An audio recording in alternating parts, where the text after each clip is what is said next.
Hey crew, this week we're coming to you from Northern Africa, as you can probably tell by my friend back here.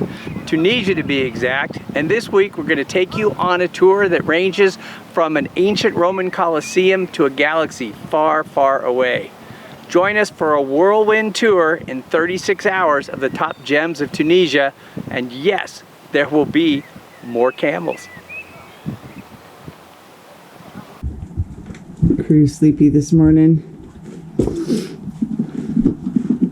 Sam's found the world's largest kiddie bowl. We're going to be gone for about 30 hours, and this will be the first time we're leaving the cats on their own. And I'm pretty sure Sam is going to eat this entire bowl of food before we get back. So we are headed over to the hotel to catch our bus. It's pretty quiet here in Yasmin at 6 o'clock in the morning.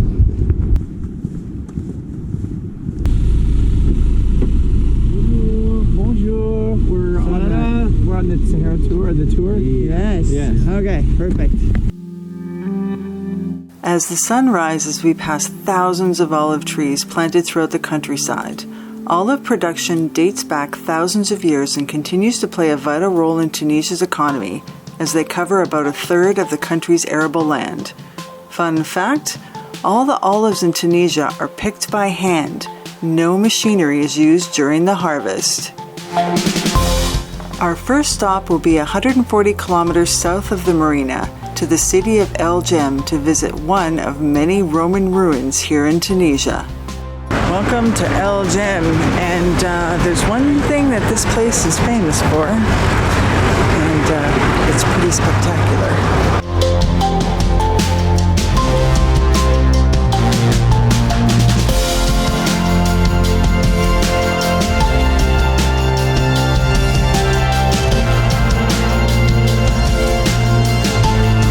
Built in AD 238, this Colosseum seated 35,000 people for the games. When it was abandoned by the Romans, it was then used for storage and a fort and a big fast food restaurant. Let's try this again. Over the centuries, it has served as a fortress when the population needed shelter during attacks. And by the 19th century, it was used for shops, dwellings, and storage. Finally, in 1979, it was named a UNESCO World Heritage Site.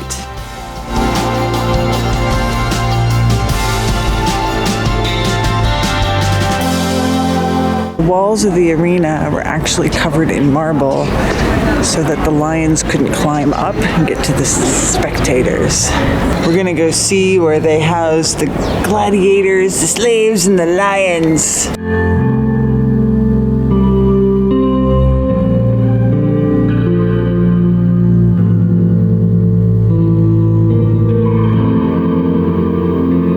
It's really amazing that all of this is still here. I guess out in the desert, there's really not much to tear it apart. It's beautifully restored. Really nice.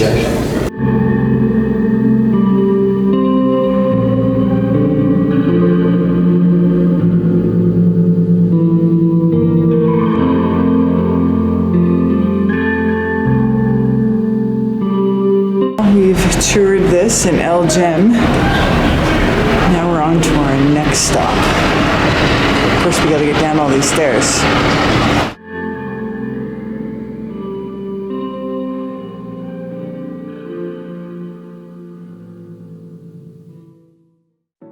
The next stop is the small town of Matmata, so we say goodbye to the olive trees as we head towards the desert in the Atlas Mountains. Matmata is a Berber-speaking town where we're going to see these unique Berber dwellings. Traditionally, these homes are built underground to escape the summer heat, and as we head into the mountains, we start to see these structures in the hillsides. The Hotel Les Berbers are our hosts for this stop, and they welcome us into the main hotel for a little break from the long drive ahead of us.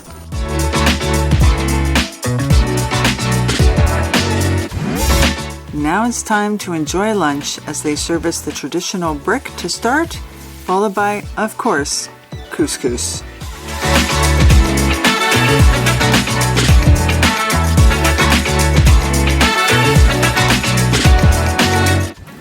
After lunch, we get the opportunity to visit one of these traditional underground structures. Few residents still live in these traditional homes, but as you can see, when you move from room to room, they have incorporated electricity and gas into this unique lifestyle.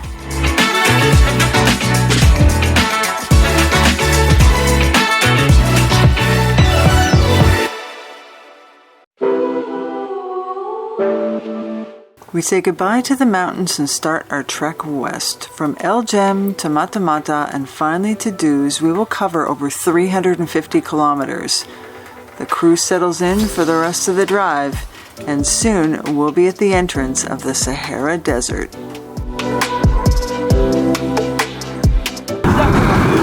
Camels, camels, camels. Carla wants a camera. So this one is on Kevin's bucket list. He wants to ride a camel in the Sahara. Here we are. Don't drive the cameras alone, he will show you which one you take, okay? Il va vous montrer, le monsieur ici, il va vous montrer lequel vous prenez.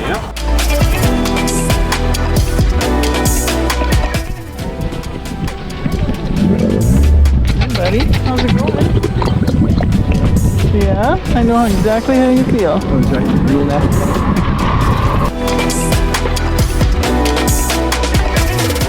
There he is. Fearless camel rider right there. Yeah. One day I'm sailing the ocean, next I'm riding the camel. Uh-oh. Taking a different route.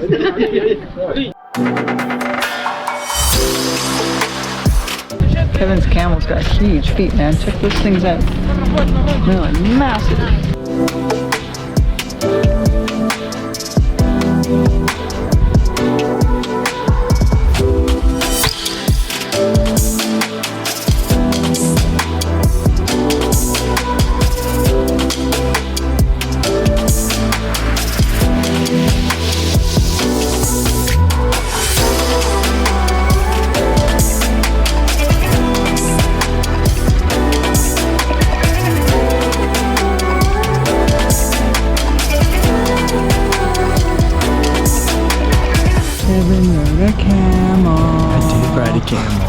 Gurgly one. A very gurgly one.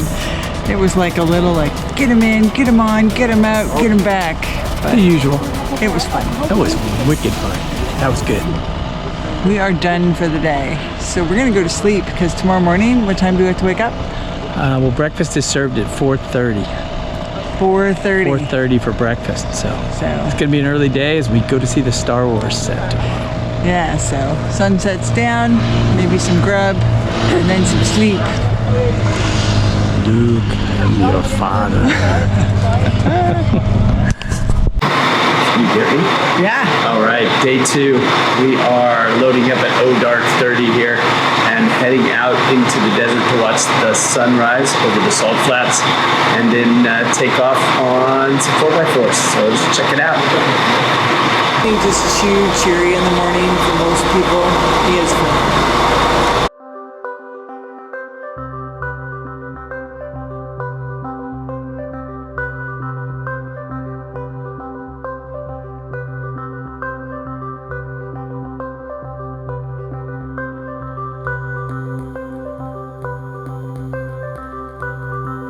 Our first pit stop of the morning.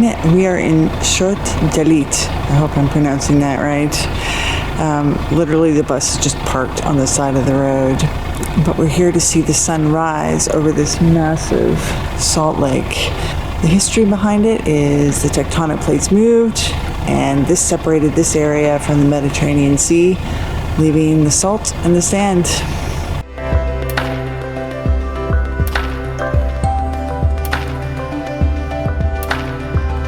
We departed Duz this morning and traveled west to see the sunrise over the salt flats. Now the sun is up, we'll continue this 165-kilometer journey to the mountain oasis of Chebika. Would you like another fun fact? Tunisia produces over 300,000 metric tons of dates and is among the world's leading producers. The majority of these date trees, yep, you guessed it, are planted here along the oasis of southern Tunisia. be in bed. A new mode of transportation. Yeah.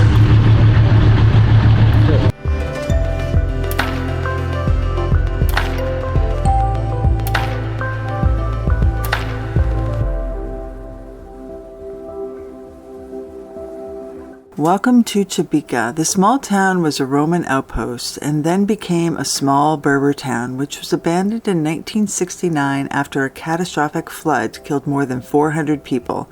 Now its inhabitants live in the valley in the modern Chebika.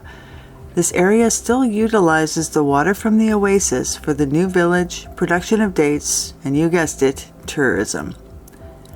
Since I'm on a roll, would you like another fun fact? Many of the scenes from the film The English Patient were actually shot in the Chebika Oasis landscape.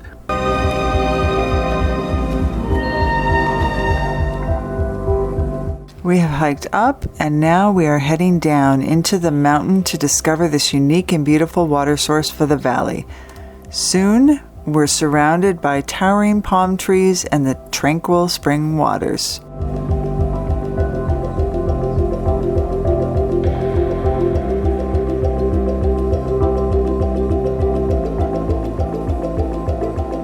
Really cool. You can see the water coming up from the sandy surface. You can see it all the way into the cavern.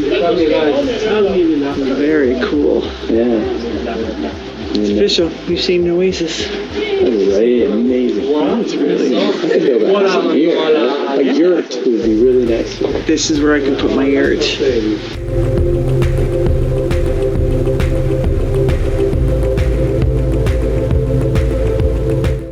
So that was the natural spring, and now we're going down to check out the waterfall.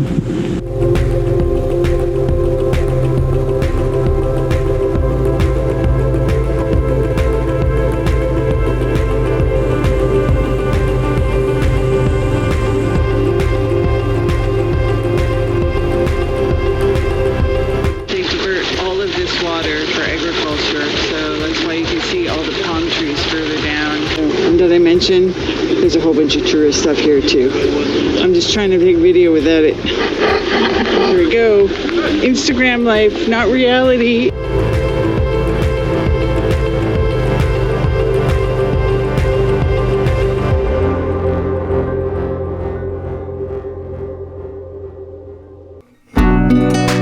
Our next stop is famous for Hollywood reasons. Do you really think we're going to find a pilot here that'll take us to Alderaan? We are headed to Jamel and Mos Espa. For those of us who are not Star Wars fans, these locations were made famous due to this movie franchise. And it's a good thing we switched to these 4x4 Land Cruisers because we're going to be heading through the Sahara sand dunes, or for the Star Wars fans, planet Tatooine.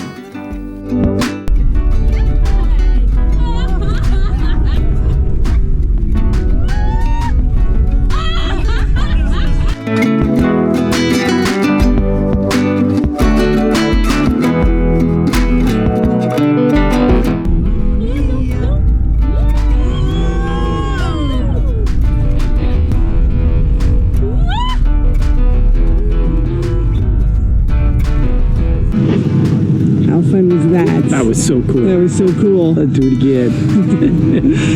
But we're done here now. Check it out. I think Darth Vader's down there. No, he was never here. Oh, it's Luke. Han Solo. Luke was here. Wasn't Han Solo here? Yes, I think maybe. Chihuahua? Chihuahua or Chewbacca. Chewbacca. Chihuahua. Check it out. Carla's never seen Star Wars. I've never seen Star Wars, but now I might have to.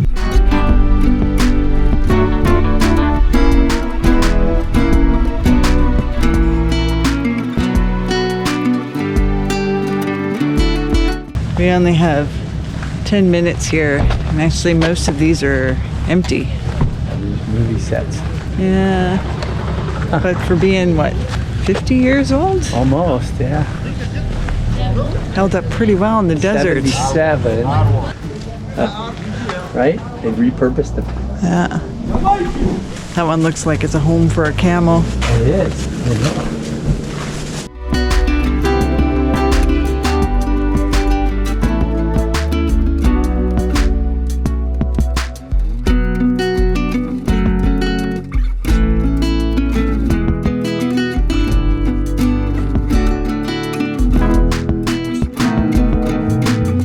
Our 10 minutes is up to visit this famous spaceport, and we head back to the trucks to start the long journey home. Just like in sailing, if there's more than one, it's always a race.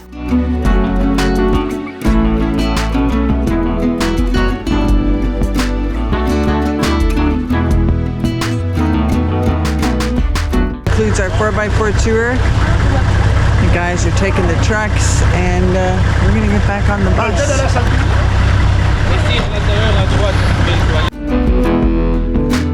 Now the crew settles in for the long drive north, and the desert turns back into olive groves. We have 300 kilometers to travel to our last stop, the Great Mosque of Kairouan.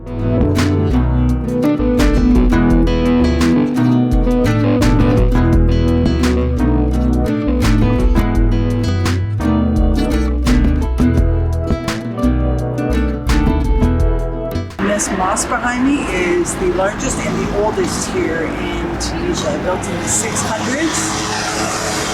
Pretty spectacular. A busy city here. We can't go in, so this is going to be a short stop. And the next stop, guess where that is? Home sweet home. And I am toured out. Finito. Hi. Hi, hi. Oh, there's food left. Look. Hi. We're home. Okay, Sammy, watch out. Watch out, princess. Oh, shit, man, we've been having a party, Mom. I know. This is our boat. Hi, guys. Oh, careful, sweetie. Hey, buddy. Did you miss us? Yeah, you did, didn't ya? Hey, there is just a little bit of food left. You ate it all, didn't ya? Yeah.